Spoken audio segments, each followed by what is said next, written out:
Solar system की क्या क्या पोजिशनिंग है, सोलर सिस्टम क्या क्या काम करते हैं, उनकी क्या क्या पोजिशनिंग है, क्या क्या उनके नाम हैं, सब एक्सप्लेन कर रखे हैं। और ये लंग्स, लंग्स में कैसे ऑक्सीजन आती है, कैसे लंग्स में जाती हैं, कैसे ब्रोंक्यूल्स हैं, ये सब एक्सप्लेन कर रखे हैं। ये वेस्ट मटेरियल के ऊपर है। वेस्ट मटेरियल में हमारी सरकार ने बहुत मेहनत की है कि हमारे देश साफ़ रहे, इसलिए उन्होंने अलग अलग डस्टबिन बनाए हैं, ग्लास के लिए, प्लास्टिक के लिए और पेपर के लिए। और ये जो डस्टबिन हैं इनसे है ना उनको एक मदद होती है कि वो कचरे को रिसाइकल करें और उनको डिकम्पोज करने में आसानी हो। और जो हम फल सब्जियों के छिलके ऐसे ही फेंक देते हैं, उनको हमें ऐसे ही नहीं फेंकना चाहिए, उनके लिए हमें उनको हमें मिट्टी में दबा देना चाहिए जिससे कि खाद बने। और वो खाद हमें खेतों में डालने से यहाँ से हमारा लिक्विड आता है, फ्लूइड आता है, जिससे किडनी में फट जब ये पवन चक्की विंड मिल जब मूव होता है उससे इलेक्ट्रिसिटी जनरेट होती है। और जो इलेक्ट्रिसिटी जनरेट होती है उसको हम स्ट्रीट लैम्प्स में, गाड़ियाँ चलाने में, इन सब में यूज़ कर सकते हैं। और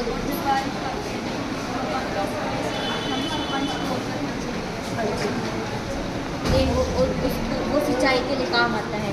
और हमें हाइड्रो इलेक्ट्रिक पावर भी यूज़ होती है, उस इलेक्ट्रिसिटी से हम हाइड्रो इलेक्ट्रिक पावर जनरेट कर सकते हैं, जिससे कि हम पानी को डैम्स में, रिवर्स में सप्लाई करें। एक्सटर्नल फोर्स लगाया और ये प्लांट सेल के ऊपर है। यहाँ जितने भी हमें सेल्स पार्टिकल्स दर्शाए गए हैं, यहाँ पे उनका नाम है और एक्सप्लेनेशन है। ये न्यूटन का सेकंड लॉ ऑफ मोशन है। सेकंड लॉ ऑफ मोशन है, action is oppose to every reaction. जब हमने यहाँ से एक्शन किया और रिएक्शन यहाँ से आया, एक्शन हमने किया और रिएक्शन यहाँ से आया, ये है न्यूटन का सेकंड लॉ ऑफ मोशन।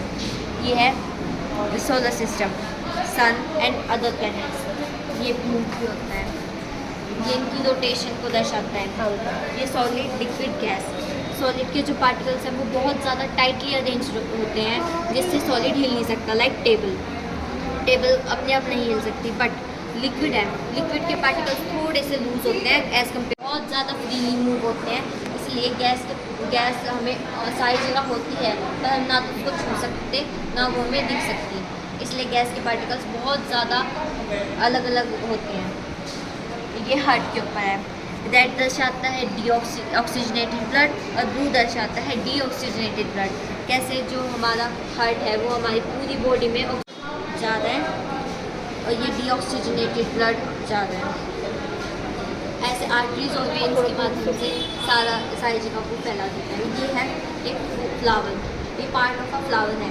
एक फ्लावर के अंदर क्या क्या होता है, उसकी ovary, stigma, स्टेमन and etcetera etcetera. ये जो ओवरी है वो रिप्रोडक्शन के माध्यम से सबसे पहले पॉलन ग्रेन्स एक्सचेंज होते हैं फ्रॉम एंथर टू स्टिग्मा, और स्टिग्मा पे जाने के बाद पॉलन ग्रेन्स अंदर स्टाइल में जाते हैं, फिर ओवरी में जाते हैं, फिर टाइम के साथ रिप्रोडक्शन होती है। और वो जो स्टिग्मा, जो पॉलन ग्रेन्स यहाँ गए हैं ओवरी में, जो हमारी अर्थ के ऊपर भी कई सारी लेयर्स हैं, ट्रोपोस्फेयर, हेट्रोस्फेयर, एक्सेट्रा, ये जो लेयर्स हैं पंप आते हैं, क्या क्या वाइब्रेशंस पैदा होती हैं।